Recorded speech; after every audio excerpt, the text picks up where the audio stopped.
Welcome in another video. In this video I'm going to try to do kind of Q&A experiment, and I asked you about your questions on Instagram and TikTok, and you gave me some of your questions, and I'm gonna try to give you some answers. I'm a little bit sick right now and I don't train. I was going to do deload anyway, so I actually missed like one training session only. Someone asked me, where do you live? I'm living in the Netherlands, but I'm from Poland. We moved here with my wife a few years ago. Another question, how much did you pay for your gym? I tried to calculate it and I think it was about 2,500 euro total, maybe close to 3,000. The cost really depends on what brands do you buy and how much can you do yourself, because I have a lot of DIY equipment. Yeah, if you calculate how much would you spend on gym membership, I think it's a good deal to have your own home gym if you have place to store your equipment. And here in this apartment we have huge basement storage room, so I can use this and it's very convenient.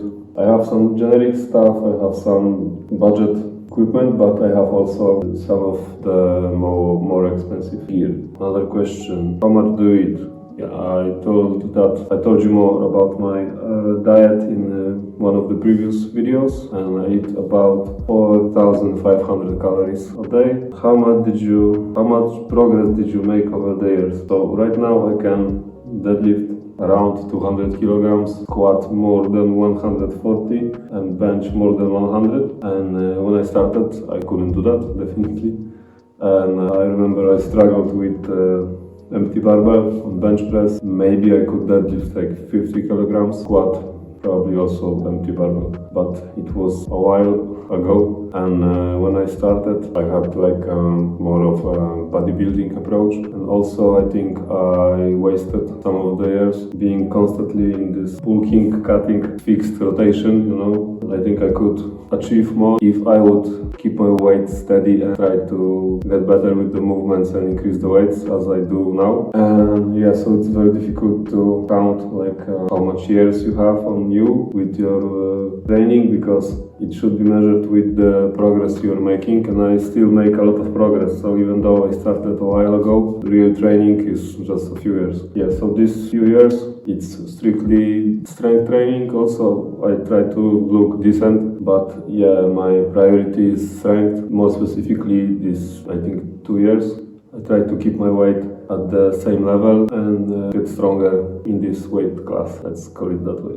Okay, another question. This one is very popular for some reason. Two popular questions and both are in this Q&A. Why use bands? Why not just put more weight on the bar?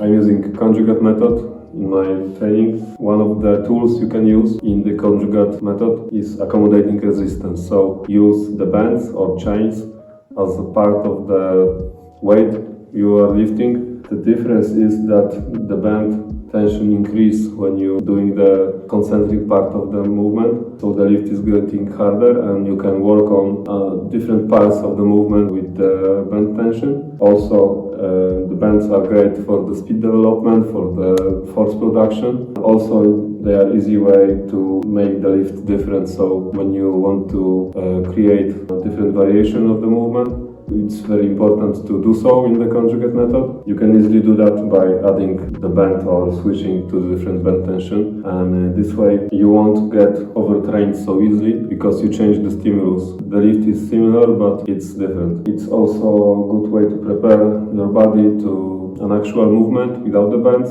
by making it harder and also easier at the bottom position, for example in deadlift. Yeah, by the time you will remove the band, the actual movement will get easier a lot of times.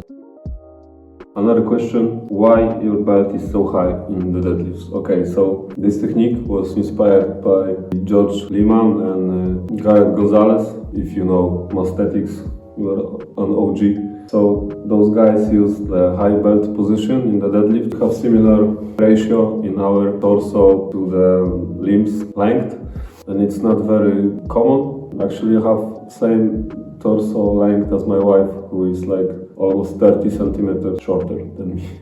And the belt is in position which allows me to put more pressure on it, on the bottom part of the movement, and also I can kind of press my lats into the bar, and I have more space on my belly to put pressure against my thighs when I'm in the bottom position, so I have more air and more pressure into the belt at this position. So basically it's making me faster off the floor and it's more comfortable for me. So yeah, if you have short torso, I would recommend to try this technique.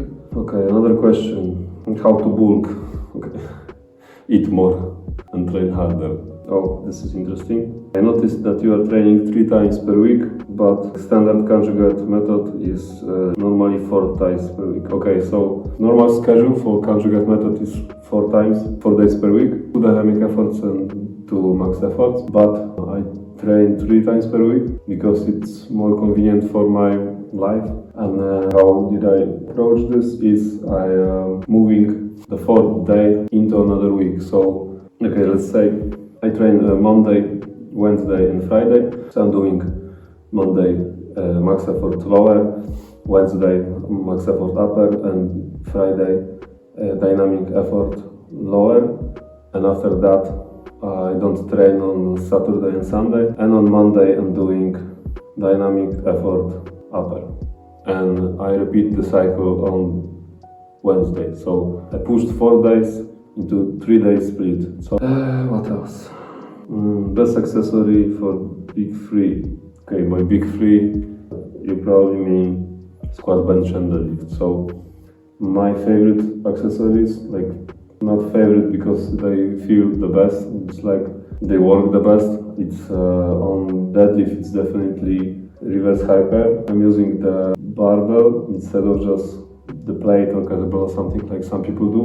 I notice it helps a lot with the speed of the floor and pulling the slack from the bar. It's very good for the posterior chain development because you only use the posterior chain because you are blocked in the front of your body, so you cannot use leg drive from your quads or something.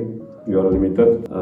For the squat, I really like Bulgarian split squats, and this is a good example of something that it's not very pleasant, but it works very good. Yeah, so I struggled with the bodyweight Bulgarian split squats at the beginning, but now I moved to 20 kilograms, so it's getting better.